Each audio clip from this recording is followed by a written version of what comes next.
Now, have you heard of Iron Man? Now, he's the Marvel hero with a pretty iconic armor, an armor that has the potential to fly. It has enormous strength, durability, aerial surveillance, and even gas turbine engines. Now, what if I told you that the Indian Army is in fact gearing up for something similar for its soldiers? The Indian Army wants to turn the Indian soldiers into something akin to an Iron Man. You heard that right. Now, there are jetpack suits that are widely known as the Iron Man suits, and these will soon be a part of the Indian Army.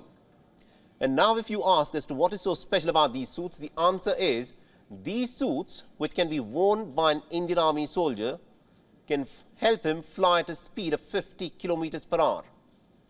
They can carry a soldier weighing more than 80 kilograms. They have solid aerial surveillance capabilities and are specially equipped for desert, marine and mountain warfare. In fact, to identify enemy combatants, these suits will have infrared goggles. It will also have some 5 gas turbines. Further, this suit will allow a vertical lift, believe it or not, of 12,000 feet. Now, this is pretty much akin to your Marvel hero coming to life. So how does this suit look? Now, it could look something like this, similar to the prototype of the British Royal Marines.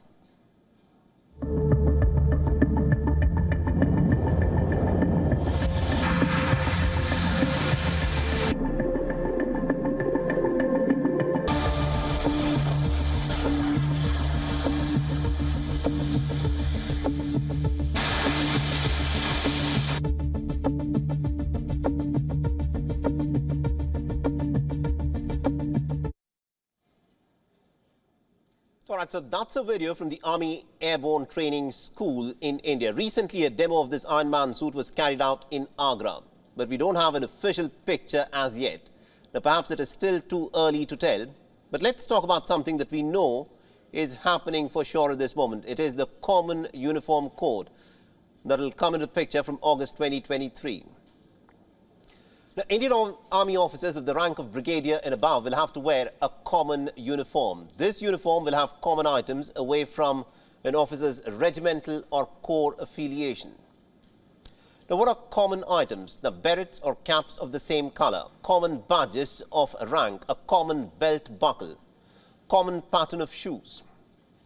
The new uniform will reportedly look something like this, and what's more to this? There will be no regimental cords in the uniform, and most importantly, there will be no shoulder flashes. So what does this mean? Now, on your screens, do you see these images? Now, these are called shoulder flashes. You'll often spot them on the shoulders of an army officer's uniform. They are based on the regiment an officer belongs to.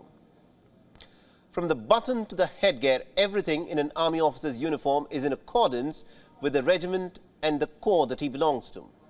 At present, there are about 27 regiments in the Indian Army, and each of them have their own unique uniforms. So what is the reason for making this change? Why is the Indian Army opting for a common uniform, and that too at its senior-most levels? In the Indian Army, regimental service ends at the rank of a colonel. Any officer that goes beyond this rank is either posted as a brigadier, a major general, a lieutenant general, or a general. It then becomes a part of the senior management within the Army, and these are usually the headquarters or establishments where officers from all arms and services work together. And it is here that an officer commands troops of mixed regimental lineage, thus making it essential to present themselves in a neutral uniform which is fair and equitable. This also fosters a common identity for all senior rank officers. What happens at the junior level? Well, at the junior level, the uniforms continue to remain distinct, and this is because at a unit level, this helps in maintaining a sense of identity and also strong bond amongst the officers of the same regiment. This is in line with the regiment ethos of the Indian Army, and it also promotes a great deal of esprit de corps, or what is commonly known as group spirit. With this decision, New Delhi perhaps is making a solid attempt to start a new era of democratization within the Indian Army. WION is now available in your country. Download the app now and get all the news on the move.